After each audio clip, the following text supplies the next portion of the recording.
ট্রাম্পের শুল্ক নীতির অনিশ্চয়তার প্রভাব পড়েছে বৈশ্বিক খাদ্যপণ্যের বাজারে। চীন মার্কিন সয়াবিনের সবচেয়ে বড় ক্রেতা হয় দাম নিম্নমুখী। বর্তমানে প্রতি বুশেলের দাম 0.43% কমে হয়েছে $1045। একই কারণে বৈশ্বিক বাজারে নিম্নমুখী ভুট্টার দাম 0.77% কমে প্রতি বুশেলের দাম বর্তমানে $475।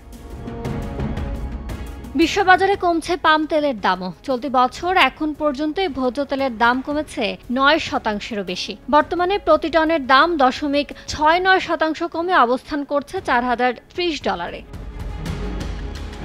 তবে ঊর্ধ্বমুখী সূর্যমুখী তেলের দাম চলতি বছর এখন পর্যন্ত বেড়েছে 4.67%। বর্তমানে $0.45 বেড়ে টন প্রতি বিক্রি হচ্ছে $1327। ইয়ানুর শিফাত, সময় সংবাদ।